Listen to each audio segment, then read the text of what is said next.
Hi all, welcome to ITFI. Cybercrime is a very important aspect that affects our society. The more careless you are, the more are the chances that you lose your money, dignity, or even your life at times. Indian cinema in general has done an extremely dismal job in terms of really delving deep into various avenues the cybercrime perpetrators take. I'm sure you are with me when I say that most commercial cinema uses cybercrime as a way to enhance the thrill portion of the movie. They typically show a shiny cyber cell with uber cool boys and girls working with the lead actors to track the criminals on the run who leave enough breadcrumbs through a SIM card or car GPS to be able to track the criminal's location. The smarter ones are shown to keep removing their SIM cards and throwing it in trash can as they keep moving. The rich ones are even shown to be crushing their whole smartphone and trashing them. If the villain is a hacker, then they show that person to be totally invincible and the one who has the capability to hack into any system in India or around the world. The writers, who typically don't know what it takes to hack an extremely secure system, just rely on gimmicks and use the already familiar words and punchlines like IP address, proxy server, cell phone tower, mobile interceptors, and manage the whole hacking story with the over-the-top cool-looking desktop applications that would have extraordinarily programmed graphics to visually show a hacking process, which is far, far away from reality. Because in the real world, the hackers generally have a black, boring screen where they script their hacks. Operation Java, written and directed by Tarun Murthy, who was a former assistant professor of computer science in engineering college himself, is based on real-life cases and portrays investigations undertaken by Cybercell police station in Kochi over the period of a year and a half with the help of two engineering graduates. The cases involve film piracy, job fraud, and a food delivery murder case. Anthony George, played by Balu Varghese, and Vinay Dasan, played by Lukman Avaran, are the two opportunist youths who join the team as temporary employees in the Cybercell and help the team solve cases using their skills. The film explores darker side of information technology and its users. The film also conveys the struggle of temporary intern or apprentice kind of staff who work hard but don't get proper recognition or financial benefits for their work. It definitely looks like Tarun Murthy has done enough groundwork before writing the script and making the movie. Friends, some of you may have an IT background or are quite savvy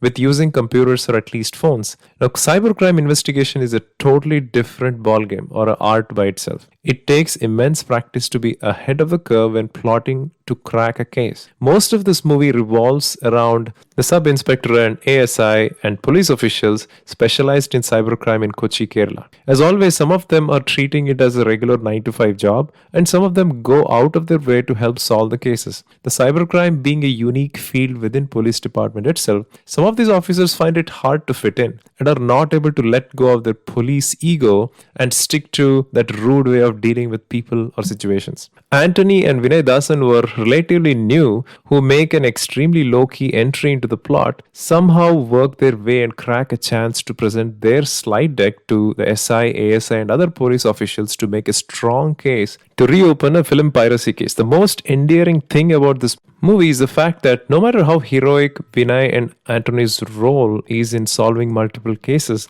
they are part of, they're constantly reminded of the fact that they're apprentice, and individual performances does not have any importance in terms of who becomes permanent or who gets a promotion in police departments. This is a harsh reality of bureaucratic systems like police, right? Where your connections and seniority matter more than the talent. Secondly, it was refreshing to see how some police officers have to hold their horses during sensitive situations and have a humane approach. The situation that involves Vinayakan and his wife, who are in an unimaginable situation, and how most of the officers involved are sensitive to the situation is incredible to see and appreciate the humane approach the police takes at times. Secondly, a mundane day-to-day routine of a cybercrime cell police officer can be extremely funny for an outsider learning about the case. But for these officers, this is their daily routine. For example, an impatient man complains about how someone cheated him of his OTP code, and the way the ASI handles this grumpy old man, who is in fact a bank manager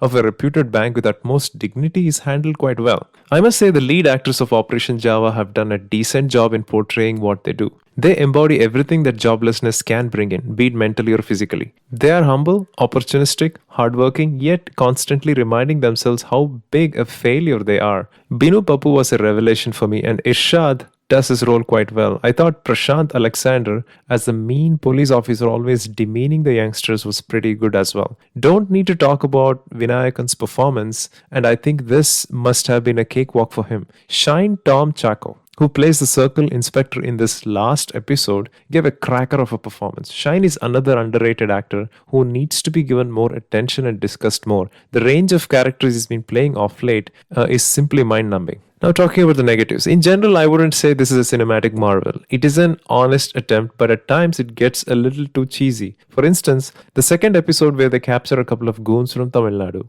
was quite over the top for me. And in addition, one of the police officers reminding of the might of Kerala police could have been avoided. While tackling the same case, they have a white dude who is one of the main kingpins of the online fraud taking place in the town in Tamil Nadu, was shown to be wearing a lungi and having all mannerisms that Tamil villains in movies have.